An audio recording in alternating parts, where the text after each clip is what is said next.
अगर बॉलीवुड फिल्मों में किसी शराबी कैरेक्टर के बारे में सोचें तो यकीनन आपके जहन में एक ही चेहरा और नाम उभरेगा। वो है केशव मुखर्जी। उन्होंने दर्जनों फिल्मों में शराबी के रोल इस कदर परफेक्शन के साथ निभाए कि फिल्म मेकर उनकी जगह किसी दूसरे कलाकार को फिल्म में लेने के बारे में सोचते भी नहीं थे। 1950 से 80 के दशक तक उन्होंने 90 से ज़्यादा फिल्मों में काम किया, लेकिन इतनी फिल्में करने के बावजूद उनकी अदाकारी को वो सम्मान नहीं मिला जिसके वो हकदार थे।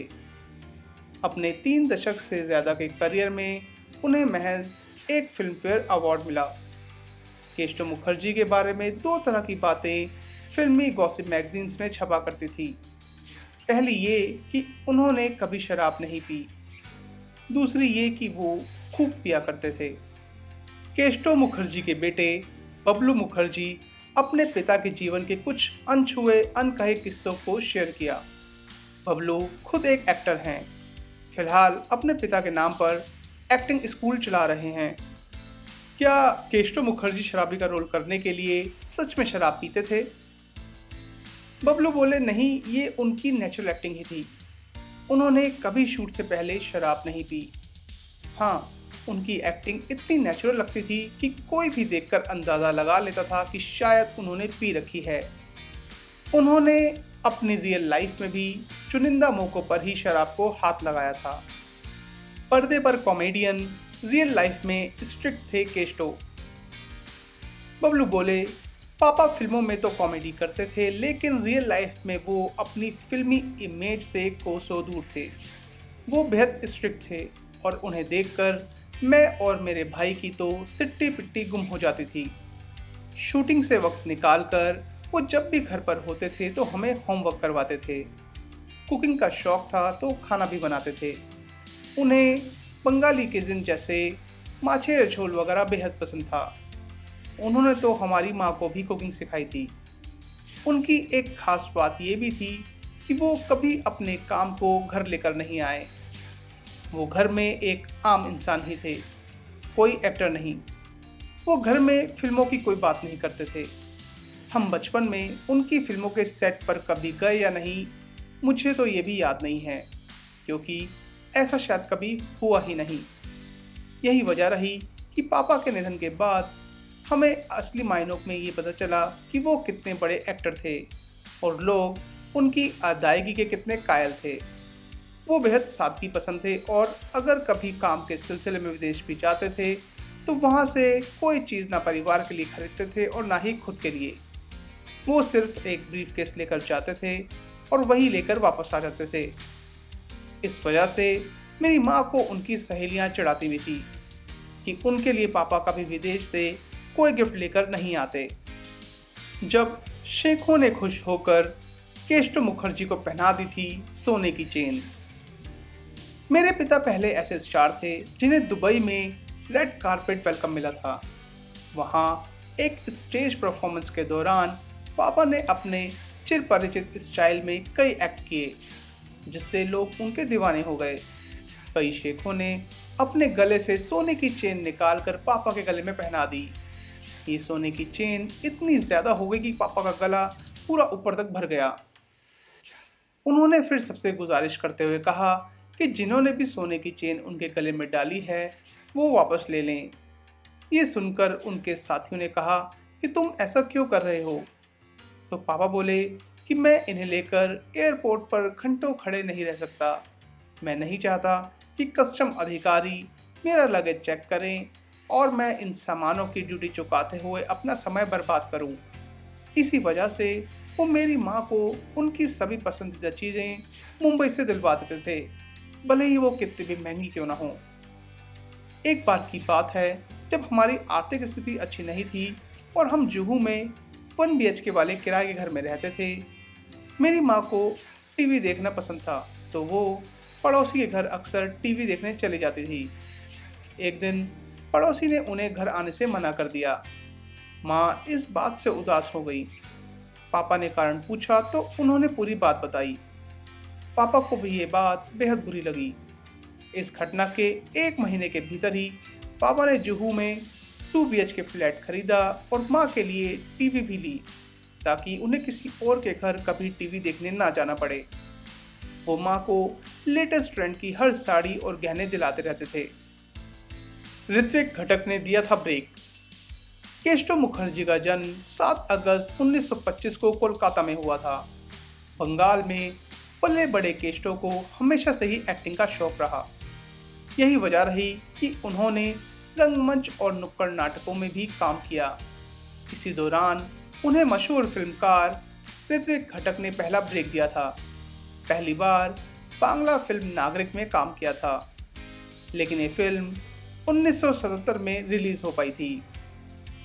तब तक ऋत्विक घटक की मौत हो चुकी थी, जिसके बाद केशव मुखर्जी ने भी ये फिल्म कभी नहीं देखी। फिल्म नागरिक में काम करने के बाद केशव ने कई अन्य बंगाली फिल्मों में काम किया, लेकिन केशव का गुजारा इन छोटी मोटी फिल्मों से नहीं हो रहा था। ना उनके पेट की भूख शांत हो रही थी और ना ही एक्टिंग की। जब केशव ने ठान लिया कि उन्हें एक्टिंग में ही आगे जाना है, तो कोलकाता से बॉम्बे आ गए। उन्होंने किसी तरह डायरेक्टर ऋषिकेश मुखर्जी को अप्रोच किया और उनसे काम मांगा। ऋषिदा ने उन्हें निराश नहीं किया और फिल्म मुसाफिर में एक स्ट्रीट डांसर का रोल दे दिया। बिमल दा बोले, कुत्ते की आवाज़ निकालेगा। इसके बाद केशव काम के लिए legendary film maker Bimal Roy से मिलने पहुंच गए, जो परिणीता, विराज बहू, मधुमती, सुजाता, परख, बंदनी जैसी फिल्में बनाने के लिए मशहूर थे।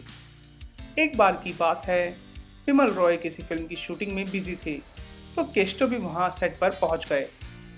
काफ़ी इंतज़ार के बाद बिमल दा उनसे मिले और कहा, अभी तो कोई काम नहीं है, बाद में आना। केशव पर इस बात का कोई असर नहीं पड़ा और वो वहीं खड़े होकर बिमल दा को देखते रहे।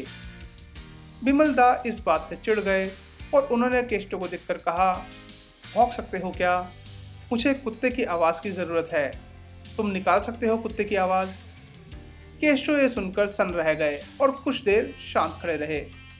फिर उन्होंने कुत्ते की आवाज़ निकालनी शुरू कर दी। बिमल दा चौंक गए। वो निशब्द थे, लेकिन केशव अपना काम कर गए और फिल्म में इस तरह उनका रोल पक्का हो गया। पापड़ बेचने वाले को देखकर की शराबी की एक्टिंग। केशव मुखर्जी में छिपे शराबी को पहचानने का श्रेय फिल्म डायरेक्टर असित सेन को जाता है, जिन्होंने उन्हें नूतन स्टारर 1970 के फिल्म माँ और ममता में एक शराबी का रोल दिया। तब से बॉलीवुड में शराबी की भूमिका के लिए केशव पर्याय बन गए। लेकिन केशव ने शराबी की एक्टिंग सीखी कैसे? बबलू बताते हैं, हम जुहू में जहाँ रहते थे, वहाँ एक पापड़ बेचने वाला आता था। वो नशे में चूर रहता था और पापड़ बेचने के लिए दिलचस्प तरीके से आवाज़ निकालता था। पिताजी रोज़ उनकी ये हरकत नोटिस किया करते थे। ऐसे में जब असित सेन ने उन्हें फिल्म में शराबी का रोल ऑफर किया, तो उन्होंने उसी पापड़ वाले का स्टाइल अपनाया।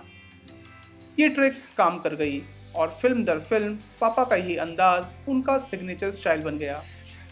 धीरे धीरे उनकी पॉपुलैरिटी इतनी बढ़ गई कि फिल्म डिस्ट्रीब्यूटर उन्हें मेकर से फिल्में लेने की डिमांड करने लगे। स्क्रिप्ट में ऐसी गुंजाइश तलाशी जाने लगी कि कहीं ना कहीं शराबी के तौर पर केशव को फिल्म में दिखाया जा सके। वैसे तो ऐसा बिल्कुल नहीं है कि केशव सिर्फ शराबी की भूमिकाओं के लिए याद किए जाते हैं। रमेश सिब्बी की 1975 में आई फिल्म शोले में वो हरिराम नाई बने, जो हड़बड़ी में एक कैदी की आधी मूछें साफ कर देता है। किशोर कुमार और सुनील दत्त की पड़ोसन में उन्होंने कलकतिया का किरदार निभाया, जो किशोर दा की टीम का गायक रहता है। महमूद की साधु और शैतान में भी वह गायक बने थे। एक नारी एक ब्रह्मचारी में डॉक्टर, तो बासु चटर्जी की फिल्म पिया का घर में एक टैक्सी ड्राइवर के किरदार में भी दिखाई दिए। ऋषिकेश मुखर्जी की चुपके चुपके में भी वह ड्राइवर के रोल में थे, जिसे आज भी उनकी सबसे अच्छी फिल्म माना जाता है। आर्थिक तंगी से नहीं, एक्सीडेंट में गई जान। बबलू मुखर्जी के मुताबिक पापा को लेकर ये गलतफहमी है कि उनका निधन आर्थिक तंगी की वजह से हुआ था, जबकि ऐसा बिल्कुल भी नहीं था। वो अपने दौर के हाईएस्ट पेड कॉमेडियंस में से एक थे। मुंबई के पॉश एरिया जुहू में उनका 1200 स्क्वायर फीट का फ्लैट था। और उन्हें कोई कमी नहीं थी। उनका निधन एक दर्दनाक कार एक्सीडेंट में हुआ था। फरवरी 1982 में वो मुंबई के नज़दीक स्थित एक गणपति मंदिर में दर्शन करने जा रहे थे तो ट्रक ने कार को पीछे से टक्कर मार दी। पिताजी कार में जिस तरफ बैठे थे वहीं दरवाज़ा टक्कर से खुल गया। बबलू बताते हैं कि टक्कर इतनी ज़ोरदार थी कि उनके पिता केस्टो का आधा शरीर कार से बाहर था और सिर दूर तक घिसट गया था। उनका इलाज भी चला, लेकिन अधिक खून बह जाने के कारण डॉक्टरों ने जवाब दे दिया था। बबलू ने बताया कि इसके बाद वे पिता को घर ले आए थे, जहां 2 मार्च 1982 को महज 56 साल की उम्र में उनका निधन हो गया था। बेटे बबलू मुखर्जी ने खोला एक्टिंग स्कूल। पिता के निधन के बाद बेटे बबलू मुखर्जी ने भी फिल्मी दुनिया में कदम रखा। हालांकि उन्होंने कभी एक्टर बनने के बारे में नहीं सोचा था। बबलू बताते हैं, पिताजी मुझे पायलट बनाना चाहते थे, तो उन्होंने हमें हमेशा पढ़ाई लिखाई भी एविएशन इंडस्ट्री के मुताबिक ही करवाने की कोशिश की, लेकिन उनके निधन के बाद सब कुछ बदल गया। लोगों ने मुझे एक्टिंग के ऑफ़र देने शुरू कर दिए। कई बार मुझे पापा की मिमिक्री करने के ऑफ़र मिले, लेकिन मैं हमेशा इस बात को लेकर क्लियर था कि मैं कभी भी फिल्मों, टीवी शो या परफॉर्मेंस में अपने पापा की नकल नहीं करूँगा।